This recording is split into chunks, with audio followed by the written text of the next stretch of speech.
ಚಿನ್ನದ ಅಂಗಡಿ ಸಿಬ್ಬಂದಿಯನ್ನು ಕಿಡ್ನಾಪ್ ಮಾಡಿ ಆತನಿಂದ ಕೋಟಿ ಬೆಲೆಬಾಳುವ ಚಿನ್ನದ ಗಟ್ಟಿಯನ್ನು ದರೋಡೆ ಮಾಡಿದ ಆರೋಪಿಗಳನ್ನು ಪೊಲೀಸರು ಅರೆಸ್ಟ್ ಮಾಡಿದ್ದಾರೆ. ಬಂಧಿತರನ್ನು ಉಳ್ಳಾಲದ ನಿವಾಸಿಗಳಾದ ಫಾರಿಶ್, ಸಫ್ವಾನ್, ಅರಾಫತ್ ಅಲಿ, ಫರಾನ್ ಹಾಗೂ ಓರ್ವ ಅಪ್ರಾಪ್ತ ಬಾಲಕ ಸೇರಿದ್ದಾನೆ ಎಂದು ತಿಳಿದುಬಂದಿದೆ.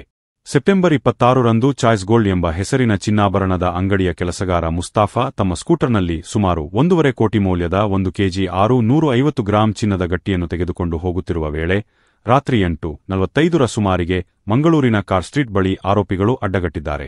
ಬಳಿಕ ಮುಸ್ತಾಫನನ್ನು ಕಾರಿನಲ್ಲಿ ಕಿಡ್ನಾಪ್ ಮಾಡಿ ಮಂಗಳೂರಿನ ಎಕ್ಕೂರು ಬಳಿ ನಿಲ್ಲಿಸಿ ಆತನಿಂದ ಚಿನ್ನದ ಗಟ್ಟಿಯನ್ನು ದರೋಡೆ ಮಾಡಿದರು.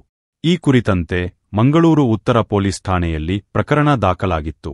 ಪ್ರಕರಣದ ತನಿಖೆ ನಡೆಸಿದ ಪೊಲೀಸರು ಓರ್ವ ಅಪ್ರಾಪ್ತ ಸೇರಿದಂತೆ 5 ಮಂದಿಯನ್ನು ಅರೆಸ್ಟ್ ಮಾಡಿದ್ದಾರೆ. ಬಂಧಿತ ಆರೋಪಿಗಳನ್ನು ತನಿಖೆ ನಡೆಸಿದ ವೇಳೆ ಚಾಯ್ಸ್ ಗೋಲ್ಡ್ ಕಂಪನಿಯಲ್ಲಿ ಈ ಹಿಂದೆ ಕೆಲಸ ಮಾಡುತ್ತಿದ್ದ ಫಾರಿಶ್ ಎಂಬಾತ ಈ ದರೋಡೆಯ ಮಾಸ್ಟರ್ ಮೈಂಡ್ ಎಂದು ತಿಳಿದುಬಂದಿದೆ. ಆರೋಪಿ ಫಾರಿಶ್ ಅದೇ ಅಂಗಡಿಯಲ್ಲಿ ಕೆಲಸ ಮಾಡುತ್ತಿದ್ದ ಅಪ್ರಾಪ್ತ ಬಾಲಕನಿಂದ ಚಿನ್ನದ ಗಟ್ಟಿಯನ್ನು ತೆಗೆದುಕೊಂಡುವ ಬಗ್ಗೆ ಮಾಹಿತಿ ಪಡೆದಿದ್ದಾನೆ.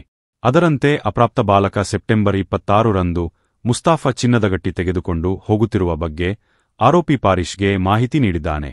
ಅದರಂತೆ ಈ ಆರೋಪಿಗಳು ಇತರ ಆರೋಪಿಗಳೊಂದಿಗೆ ಸೇರಿ ಚಿನ್ನದ ಗಟ್ಟಿಯನ್ನು ದರೋಡೆ ಮಾಡಲು ಪೂರ್ವಯೋಜಿತ ಸಂಚು ರೂಪಿಸಿದ್ದಾರೆ. ಮತ್ತೊಬ್ಬ ಆರೋಪಿ ಸಫ್ವಾನ್ ದರೋಡೆ ಕೃತ್ಯಕ್ಕೆ ಕಾರನ್ನು ಒದಗಿಸಿದ್ದಾನೆ. ಮುಸ್ತಾಫಾ ತನ್ನ ಸ್ಕೂಟರಿನ ಸೀಟಿನ ಅಡಿಯಲ್ಲಿ ಚಿನ್ನದ ಗಟ್ಟಿಯನ್ನು ಇಟ್ಟುಕೊಂಡು ಹೋಗುತ್ತಿದ್ದಾಗ ಆರೋಪಿಗಳಾದ ಅರಾಫತ್ ಅಲಿ ಮತ್ತು ಫರಾಬ್ರವರು ಸ್ಕೂಟರಿನಲ್ಲಿ ಬಂದು ಅಡ್ಡಗಟ್ಟಿದ್ದಾರೆ.